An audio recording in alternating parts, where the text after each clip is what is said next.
dalam rangka dua hal. Yang pertama, bahwa kita hidup ini tidak tahu apa yang akan terjadi di hari esok. Yang kedua, kita mendoakan almarhum almarhumah yang sudah meninggal dunia. Jangan kemudian sedikit-sedikit bid'ah. Assalamualaikum warahmatullahi wabarakatuh. Salam jumpa dengan Suluh Berkah Channel. Kali ini jemput Jumat Berkah bersama segenap pegawai lapas kelas 2A Sidoarjo dengan mengangkat topik hidup itu berpacu dengan waktu. Siapa yang untung atau rugi? Selengkapnya silakan simak pada tayangan berikut ini.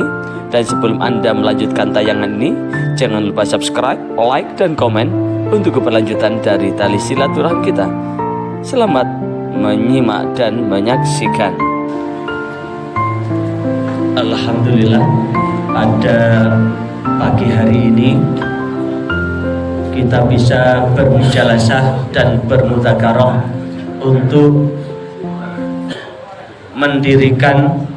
mewujudkan majelis zikir, majelis yang dijanjikan oleh Rasulullah, yang senantiasa dicari malaikat-malaikat Allah, sebagaimana hadis yang diriwayatkan oleh Imam Bukhari sekaligus Imam Muslim, bahwa Allah itu memiliki malaikat yang keliling dunia, tugasnya adalah mencari majelis yang seperti ini. Jikalau sudah ketemu majelis yang seperti ini, maka kemudian malaikat duduk di samping kanan kiri kita. Karena malaikat ini punya sayap, sayapnya ini sampai memenuhi langit, sampai memenuhi bumi. Sekaligus malaikat berdoa dengan doanya yang monumental, Allahumma fir lahum, Allahumma arhamhum. Senantiasa mendoakan mudah-mudahan kita yang duduk seperti ini diampuni dosa-dosa kita dan dirahmati, didoakan untuk mendapatkan rahmat Allah Subhanahu wa taala. Tatkala selesai, malaikat menghadap kepada Allah. Saat menghadap kepada Allah, malaikat ditanya oleh Allah, apa?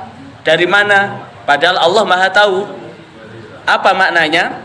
Allah Maha tahu. Apa maknanya? Bahwa ini adalah sebagai bukti kesaksian malaikat atas apa yang kita lakukan dalam majelis zikir seperti ini. Karena itu majelis zikir itu macamnya banyak. Majelis yang mengingat Allah. Mengingat Allah itu banyak. Sekali lagi, mengingat Allah itu banyak. Bisa mengingat dengan baca subhanallah, menyebutkan bahwa Allah Maha Suci. Bisa juga menyebutkan alhamdulillah, Allah Maha Terpuji. Bisa juga dengan la ilaha illallah, tiada Tuhan yang berhak disembah kecuali Allah. Bisa juga dengan Allahu Akbar, Allah Maha Besar. Bisa juga dengan baca Yasin. Karena doa yang paling bagus ada dengan Al-Quran. Baca Yasin juga hadisnya juga sangat jelas bahwa siapa yang baca Yasin diampuni dosanya. Lah, membaca Yasin yang bersama-sama ini ketemu orang Jawa disebut dengan yasinan. Jadi membaca Yasin bareng-bareng seperti ini ketemu lidah Jawa disebut dengan kata yasinan. Makanya kebetulan saat saya menerangkan tentang bahwa Yasin tahlil itu tidak bid'ah, ketemu dari YouTuber dari Pekalongan, memang betul Yasin dan tahlil itu tidak bid'ah, tapi yasinan tahlilan bid'ah. Ya, memang ketemu orang lidah Jawa itu memang bisa dicocok-cocokkan. Lidah Jawa itu misalkan Abdul Ghafur begitu ya, bukan disebut dengan Abdul Ghafur, Dul Ghafur. Abdul Majid, Dul Majid. Abdul Hamid, Dul Kamid. Abdul Hamdi, Dul Kamdi. Sehingga disebut dengan Sidul, yang sekarang jadi wakil gubernur DKI. Jadi ternyata hoki Sidul itu ada, Mas Yan. Nah, artinya apa? Bahwa apa yang kita lakukan ini adalah bagian yang tak terpisahkan dalam rangka dua hal. Yang pertama, bahwa kita hidup ini tidak tahu apa yang akan terjadi di hari esok. Yang kedua, kita mendoakan almarhum almarhumah yang sudah meninggal dunia. Jangan kemudian sedikit-sedikit bid'ah, sedikit-sedikit bid'ah. Bahkan saking kejamnya, setiap bid'ah itu sesat. Yasinan bid'ah, tahlilan bid'ah. Tapi adem. Kemudian diurai oleh Ustadz Adi Hidayat adem ketika kita mendengar uraian dari Ustadz Adi Hidayat dari PP Muhammadiyah. Orang yang gampang-gampang membid'ahkan, gampang mengkafirkan, itu bukan orang Muhammadiyah, tapi orang Muhammadiyah yang kesusupan Wahabi. Jadi tidak tahu asal usulnya, moro-moro dianggap bahwa ini tidak ada di dalam Al-Quran, ini tidak ada di dalam hadis, bid'ah begitu. Padahal majelis seperti ini juga majelis yang dijamin oleh Rasulullah SAW. Nah, dua hal tadi apa? Bahwa sesungguhnya kita hidup ini kita tidak tahu apa yang akan terjadi. Sekali lagi, hidup kita ini tidak tahu apa yang akan terjadi. Apakah kelak kita nanti termasuk orang yang selamat atau orang celaka? Tidak tahu. Beliau-beliau yang dulu terhormat pada kedudukannya, sekali lagi, beliau-beliau yang jadi klien kita, yang sebelum ada di tempat ini adalah orang yang terhormat pada tempatnya, yang dihormati pada tempatnya, pada saatnya, tidak tahu bahwa beliau itu akhirnya ada di, bayangkan ada bupati yang dulu setiap orang selalu ambil S3, sowan, sungkem, sajen, dihormati, dimuliakan, tapi begitu begitu ada masalah di sini, ternyata tidak banyak yang kemudian bersimpati, tidak banyak yang kemudian yang menjenguk. Kira-kira banyak Pak Rokib yang menjenguk? Tidak ada. Itulah teman yang sejati, itu adalah teman di saat kita sakit, bukan teman di saat kita sukses. Kalau ada teman di saat sukses, itu apalagi kalau kemudian orang dumuk-dumuk begitu, ini adalah model orang yang kalau dia kepingin sukses, maka kemudian dengan atas dia menjilat, dengan samping kanan kiri nyikut, dengan bawah nginjek, maka ini nanti akan mendapatkan hasilnya, karena sesungguhnya hidup itu adalah urip itu adalah urip. Maka sesungguhnya kita tidak tahu. Makanya Allah mengingatkan kita semua di dalam Al-Quran Al-Hasyr, yang ini adalah momentum di tahun baru yang saat ini kebetulan adalah tanggal 3 Januari 2025.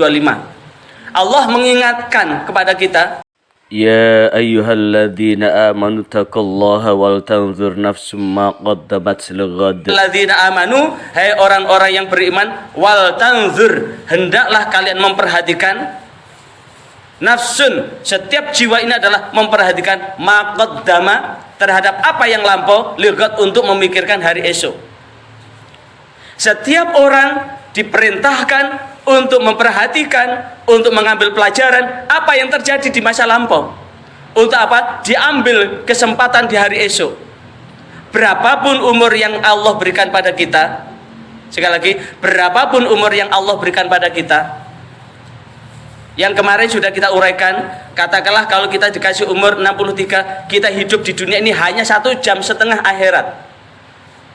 Dari 1,5 jam akhirat ini yang betul-betul kita nikmati, tidak ada setengah jam. Karena kita aktif bekerja begini, tidak ada setengah jam. Apakah kemudian hanya setengah jam ini kita korbankan untuk kehidupan kita di akhirat? Maka inilah yang disebut dengan wal tanzur nafsum ma qaddamat lighad. Maka hendaklah apa yang telah terjadi ini untuk menjadi antisipasi di hari esok.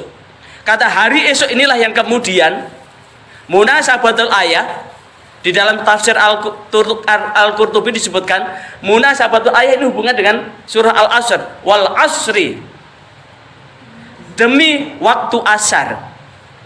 Apa itu demi waktu asar? Bahwa sesungguhnya waktu asar adalah waktu yang hendak tenggelamnya matahari. Kehidupan kita dari lahir, dari pagi, duha, siang, setengah siang, sore, petang, gelap. Begitu terbit matahari, tanda kita lahir ke dunia. Gelap berarti kita sudah meninggalkan dunia ini. Nah, diibaratkan bahwa jikalau di siang hari ini kita betul-betul memanfaatkan energi kita untuk terus bekerja, maka rasa capek, lelah kita akan menjadi lelah ketika malam hari. Sekali lagi, di siang hari seperti ini kita betul-betul kerja yang betul, kerja yang sungguh-sungguh, kerja yang mencari rizki yang halal dan thayyibah. Bukan hanya halal tapi thayyibah, betul-betul mencari rizki yang halal dan thayyibah. Maka ini menjadi energi yang kemudian energi ini kita makan, maka kita sore pun kita akan bisa tidur dengan nyenyak. Begitu pula ketika kita di saat kita masih hidup, kemudian kita bisa mendayagunakan komponen penting yang ada di dalam diri kita, maka sungguh kita akan bisa menikmati bahwa sesungguhnya di alam barzah itu adalah istirahat yang sesungguh-sungguhnya. Makanya ad-dunya sijnul lil mu'minin wal jannatu lil kafir, bahwa dunia ini adalah penjara buat orang yang beriman, tapi surga bagi orang kafir. Tapi alam kubur adalah al-jannah lil mu'min, sijnun lil kafir, bahwa ketika kita meninggalkan dunia kita masuk surga karena kita akan tenang.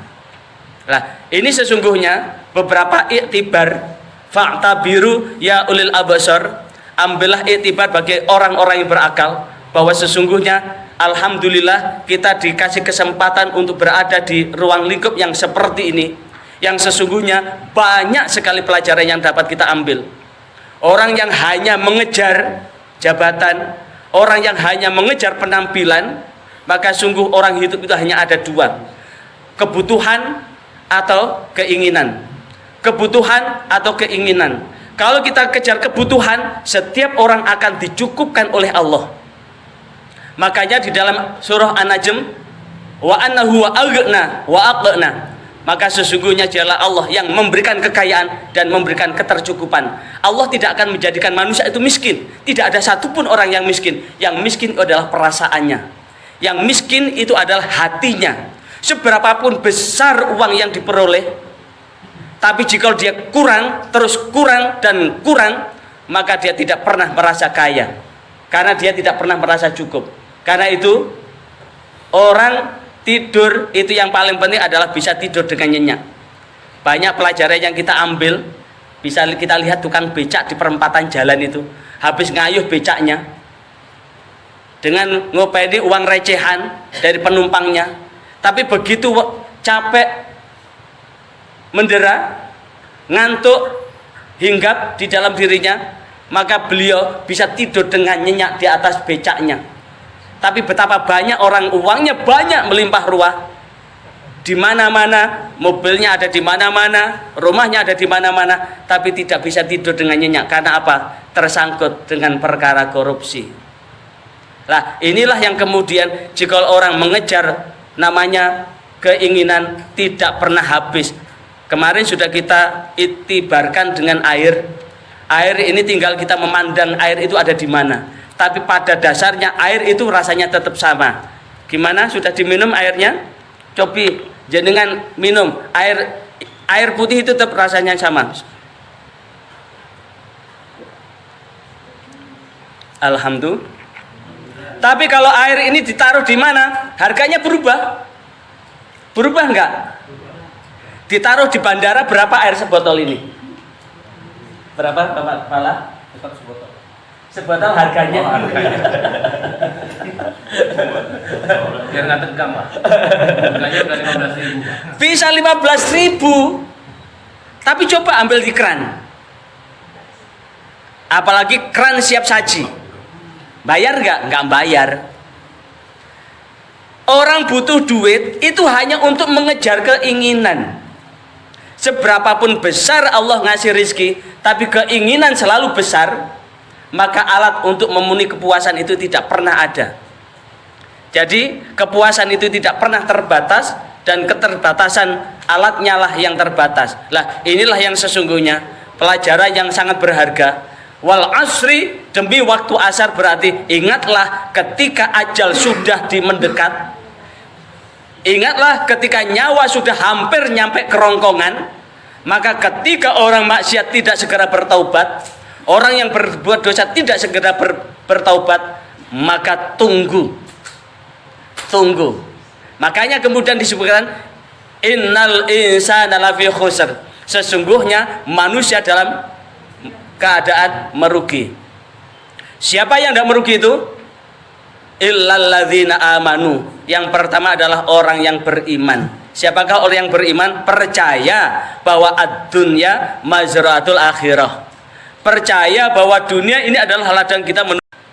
Kalau sudah percaya bahwa dunia ini adalah ladang menuju akhirat, maka tentu kita akan menabur benih sebanyak-banyaknya. Wa amilus sholihat. Wa amilus sholihat itu adalah menabur benih kebaikan. Karena kebaikan apapun yang kita taburkan, selintas memang ini tidak dapat penghargaan. Tapi kalau ini di hati kita hanya lillah, hanya untuk Allah, apakah saya bekerja ini nanti dikasih penghargaan atau tidak, dihormati atau tidak, dihargai atau tidak, urusan nanti. Yang penting ini adalah lillah, lillah dan lillah.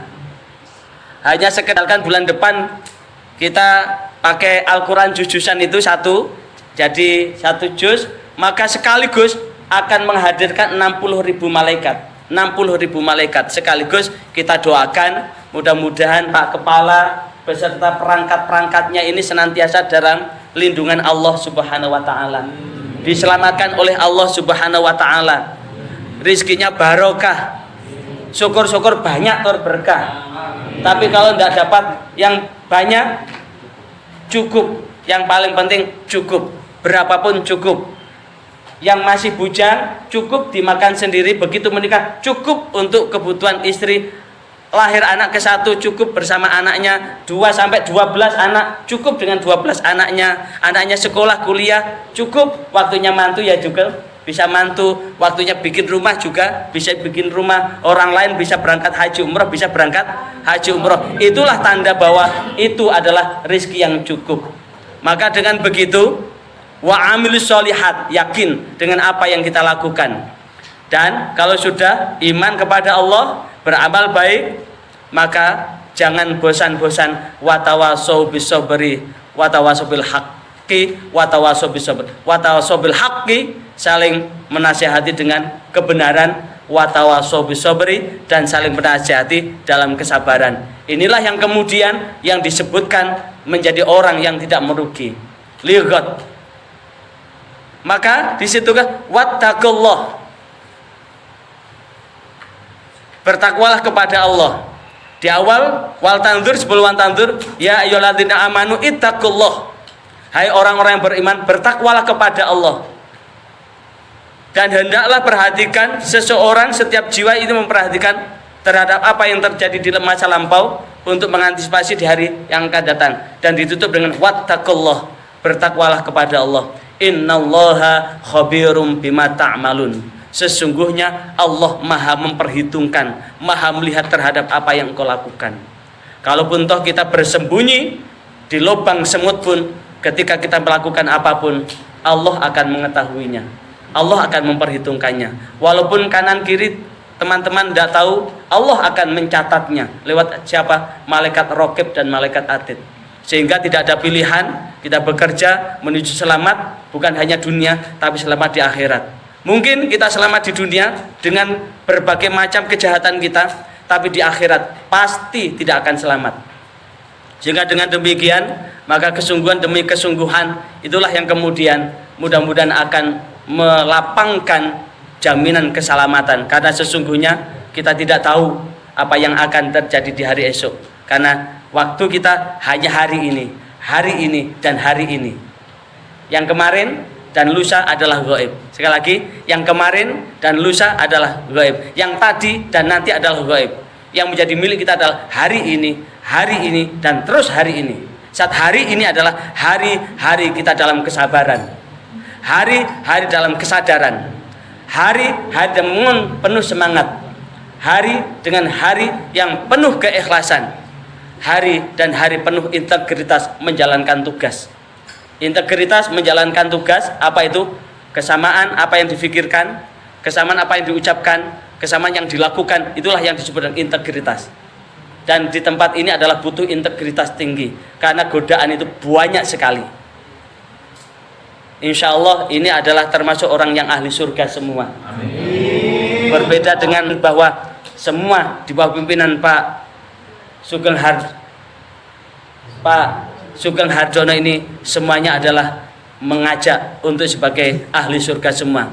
Dan mudah-mudahan keistiqomahan beliau, jamaahnya yang tidak pernah telat, puasanya yang tidak pernah lobang, mudah-mudahan energi positif ini nyumrambai kepada kita semua, wabil khusus seluruh pegawai yang ada di lapas ini. Kiranya ini barangkali kita dengarkan sambutan dari Pak Kalapas. Monggo kami persilahkan.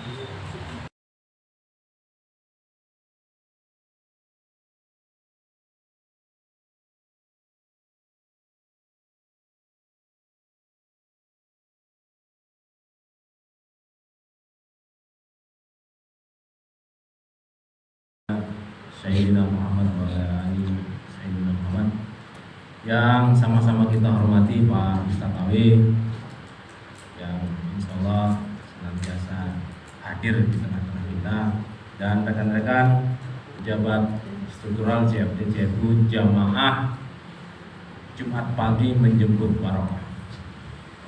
Puji syukur dengan mengucapkan alhamdulillah pada Jumat pertama bulan Rajab, bertepatan juga Jumat pertama bulan Januari tahun Masehi, dan 1 Januari kemarin kita bertepatan dengan 1 Rajab. Rekan-rekan semua, tentunya patut kita syukuri pada Jumat pagi ini kita masih dimampukan untuk bersilaturahim, kita dimampukan hadir di majelis ilmu, karena saya yakin masih banyak juga saudara-saudara kita yang di luar sana belum mampu untuk mencari ilmu seperti kita, masih mencari bagaimana nanti bisa makan. Insya Allah yang hadir di sini Allah pastikan jam 12 habis sholat itu bisa makan soto, bisa makan macam-macam. Itu yang perlu kita syukuri pada hari ini, kita masih dimampukan hadir di majelis. Itu yang pertama. Yang kedua, kami mohon maaf datang terlambat yang tadinya jam 8 acara dimulai 35 menit, karena memang rekan-rekan di luar sana mengundang untuk hadir, sehingga tadi habis setelah sholat subuh kami juga mengejar di satu kegiatan. Mudah-mudahan dengan kegiatan ini bulan baik, bulan haram, kita perbanyak istighfar kita perbanyak, minimal bukan perbanyak puasanya, 1 hari disempatkan puasa. Mumpung di bulan Rajab, sempatkan puasa 1 hari. Mudah-mudahan nantinya itu menjadi bekal kita, yang insya Allah 2 bulan lagi, kurang lebih 87 hari lagi kita masuk 1 Ramadan. Kita bekali 1 hari ini di bulan Rajab ini kita puasa 1 hari. Saya kira ini yang ingin kami sampaikan. Mudah-mudahan apa yang Pak Ustadz sampaikan menjadi bekal kami, menjadi menambah wawasan buat kami semua yang ada di sini, menambah keistiqomahan kami untuk senantiasa taat dimanapun kami berada. Sebelum ditutup, mari kita Al-Fatihah untuk diri sendiri. Mudah-mudahan dimanapun kita istiqomah, dimanapun kita taat, dimanapun kita berada, diberikan keselamatan, diberikan kesehatan. Nanti Pak Ustadz pimpin Al-Fatihah, Pak. Kita semua, saya kira ini yang ingin kami sampaikan. Sekali lagi terima kasih untuk kehadiran Pak Ustadz dan rekan-rekan yang hadir dalam. Demikian liputan Jemput Jumat Berkah bersama segenap pegawai lapas kelas 2A Sidoarjo. Bagi Anda yang baru bergabung, jangan lupa subscribe, like, dan komen untuk keberlanjutan dari tali silaturahim kita. Sampai jumpa kembali. Wassalamualaikum warahmatullahi wabarakatuh.